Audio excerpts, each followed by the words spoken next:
په دې وروستیو کې د ننګرهار هغه اوسیدونکي چې تازه کورونه جوړوي د خښتو، سمنټو او نورو ساختماني موادو د بیو لوړېدو اندېښمن کړي دي. عبید الله چې تازه یې د کور جوړولو تابع کړې وه وایي د خښتو د لوړو بیو له امله یې د کور کارونه نیمګړي پاتې شول. نوموړی له حکومته د بیو د کنټرول غوښتنه کوي. ما کار شروع کردیم، پیش ارزانی بود، حالا قیمتی شده است، واسه ما نمیرسه که اینا جور کنیم. پیش سمت ارزان بود، حالا قیمت است. خشت امینی تو پیش ارزان بود، حالا قیمت است. خواهش ما از دولت است که ریت ارزان شوه، یک ذره قیمتی چه شوه که مال ارزان شوه که ما خانه خود جور کنیم. د خښتو د بټۍ یو مالک حاجي محمود جان اغا د خښتو د بیو لوړېدو علتونه طبیعي پیښې او د تقاضا ډیروالی په ګوته کوي. نو دا د خښتو بټۍ د خښتې چې دي اکثره د خټو نه جوړیږي، نو دغه بارانونه د بټیو ته ډیر زیات خساره ورسول، دوی دیوالونه خراب کړه، ورونه ګل کړه او هغه کوم خام مواد چې خښته وه هغه ټول خراب کړه.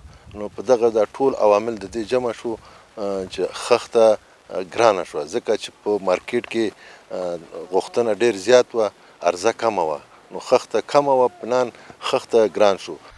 دغه راز ننګرهار کې د خښتو بټیو اتحادیې مسؤل محمد سلیم احمدزی د خښتو بیې لوړېدل مني، خو زیاتوي چې دومره هم نه چې څومره خلک اوازه کوي. نوموړی وایي د خامو موادو د بیو لوړېدل او ډیر لګښت هغه لاملونه دي چې یو څه یې د خښتو پر بیو اغیز کړی دی.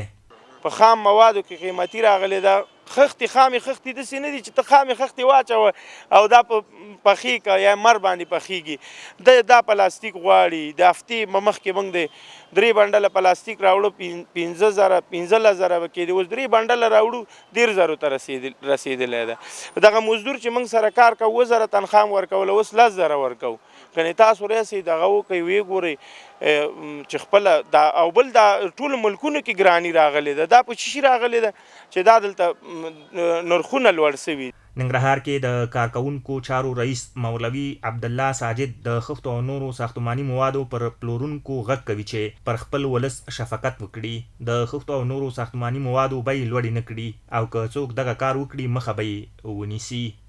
د ننګرهار ولایت قدرمن او شریف ولس ته موږ ډاډ او اطمینان ورکوو، دغه خبره ورته کوو چې د امیرالمؤمنین حفظه الله طرفه څخه د رئیس الوزرا حفظه الله له طرفه کوم سهولت ستاسو دپاره په حکم کې راستول سوی دی، تکثیر سوی دی، نو تاسو ته موږ ډاډ او اطمینان درکوو. د کمیسیون د طرف څخه دا درته وایو که چیرې ساختماني مواد چا په لوړ قیمت در باندې خرڅول یا بې کیفیته درته خرڅولو، نو موږ ځینې نظارت کوو او تاسو ته پوره ډاډ درکوو او په دې برخه کې به انشاءالله ستونزه نه وي. ننګرهار کې خلکو وروسته له هغې د ساختماني موادو لکه خښتو، سمنټو او نورو د بیو د لوړېدو شکایت کوي چې ریاست الوزرا د حکم سره سم د نوې طرحې له مخې خلکو ته د کور جوړولو اجازه ورکول شوه.